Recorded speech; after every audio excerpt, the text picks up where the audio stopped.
और इस वीडियो में हम करेंगे अपना चैप्टर 1 संख्या पद्धति का एक्सरसाइज 1.2। ठीक है, 1.2 को हम करेंगे इस वीडियो में और इसमें हम क्वेश्चन 1 और 2 को करेंगे। ठीक है बच्चों, अगर आपको इसके बाद तीसरा और चौथा का वीडियो देखना है तो आप ऊपर आई बटन पे यहाँ पे क्लिक करके देख सकते हैं या फिर इस वीडियो का ख़त्म होने के बाद आप देख सकते हैं। ठीक है, तो चलो हम स्टार्ट करते हैं अपना एक्सरसाइज 1.2 को। देखिए, एक्सरसाइज 1.2 को स्टार्ट करने से पहले आपको कुछ संख्याओं के बारे में पता होना चाहिए, जैसे कि अपरिमेय संख्याएं।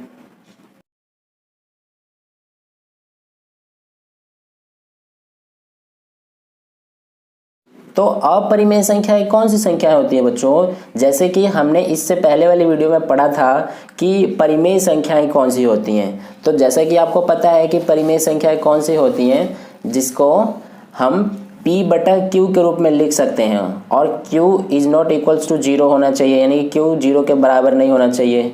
तो वे सब कौन सी संख्याएं होती हैं? परिमेय संख्याएं।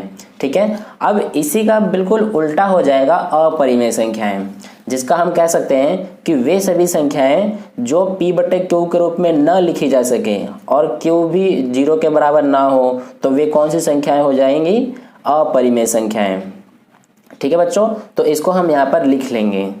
तो क्या हो जाएगा अपरिमेय संख्याओं की परिभाषा की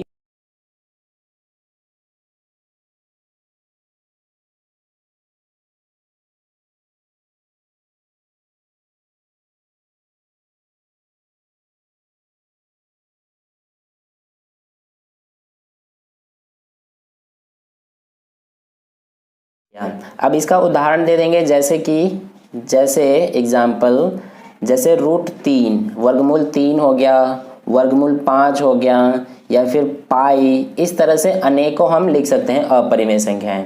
तो ये तो बात हो गई बच्चों अपरिमेय संख्याओं की।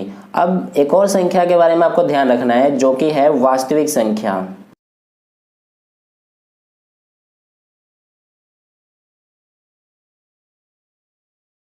तो बच्चों वास्तविक संख्याएं कौन सी संख्याएं होती हैं?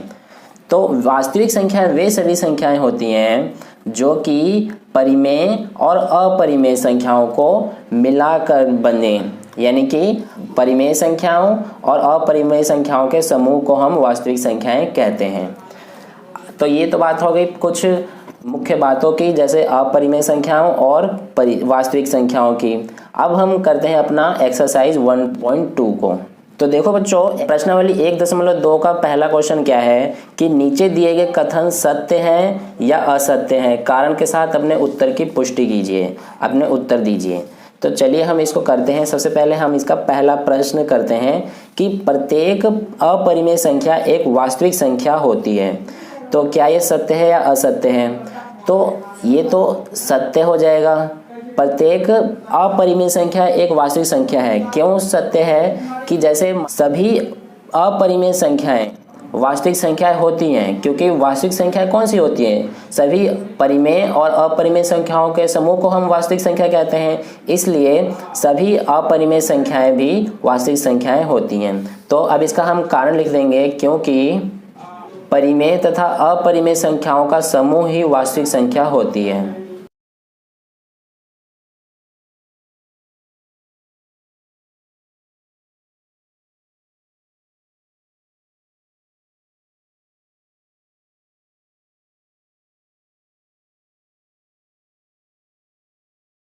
इसलिए प्रत्येक अपरिमेय संख्या एक वास्तविक संख्या होती है।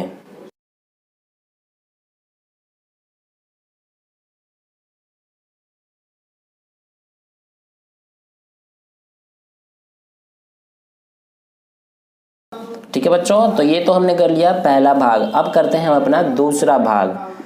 तो देखिए बच्चों, दूसरा भाग क्या है कि संख्या रेखा का प्रत्येक बिंदु वर्गमूल m के रूप का होता है, जहां m एक प्राकृत संख्या है। तो इसको समझने के लिए बच्चों सबसे पहले हम इसको एक डिस्कशन कर लेते हैं। जैसे मान लीजिए ये कोई संख्या रेखा है, ये हो गया 0, ये 1 2 3 इस तरह से, और ये -1।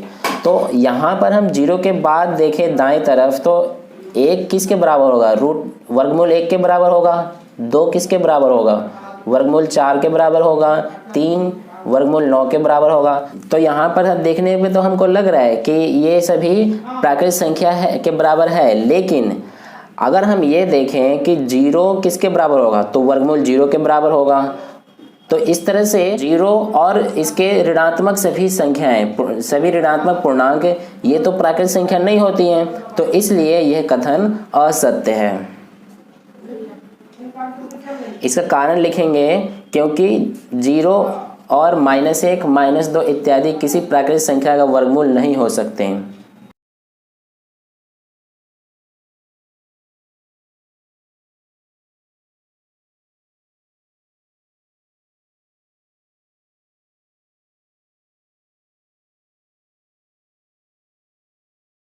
ठीक है बच्चों, तो ये आपको समझ में आ गया होगा। अब करते हैं हम अपना इसका तीसरा भाग। तो तीसरा भाग में देखो बच्चों क्या है कि प्रत्येक वास्तविक संख्या एक अपरिमेय संख्या होती है। तो क्या यह सत्य है? ये भी असत्य हो जाएगा। क्यों असत्य है? क्योंकि प्रत्येक वास्तविक संख्या एक अपरिमेय संख्या नहीं हो सकती, क्योंकि वास्तविक संख्याएं तो परिमेय और अपरिमेय संख्याओं का समूह को कहते हैं। तो क्या परिमेय संख्याओं को हम अपरिमेय कह सकते हैं? बिल्कुल नहीं कह सकते हैं। तो इसलिए प्रत्येक वास्तविक संख्या एक अपरिमेय संख्याएं नहीं हो सकती हैं। इसका कारण लिखेंगे हम, क्योंकि परिमेय वास्तविक संख्याएं अपरिमेय नहीं होती हैं।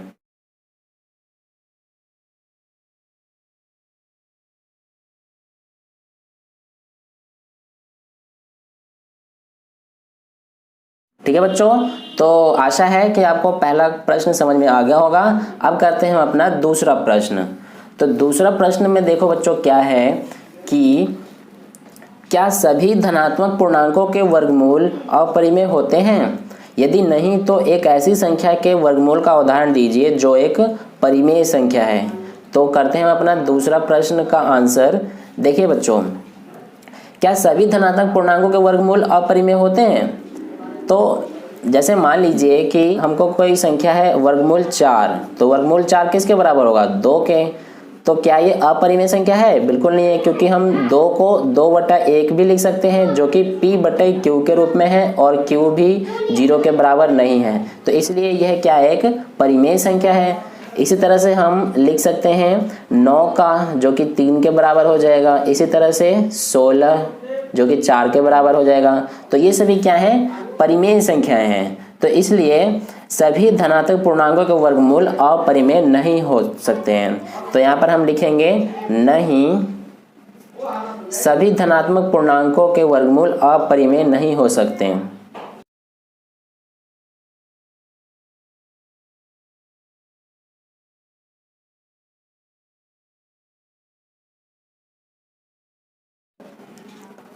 उदाहरण जैसे कि ये सभी है, जैसे जैसे वर्गमूल 4, वर्गमूल 9 और वर्गमूल 16। इस तरह से आगे भी हम लिख सकते हैं इत्यादि। ठीक है बच्चों, तो आशा है आपको यह वीडियो समझ में आ गया होगा, आपको अच्छा लगा होगा। अगर अच्छा लगा तो लाइक का बटन जरूर दबाना, और अगर आप चैनल पर नए हैं तो लाल कलर का बटन जरूर दबाना। और इसके बाद आप इसका तीसरा और चौथा प्रश्न का वीडियो देख लीजिए।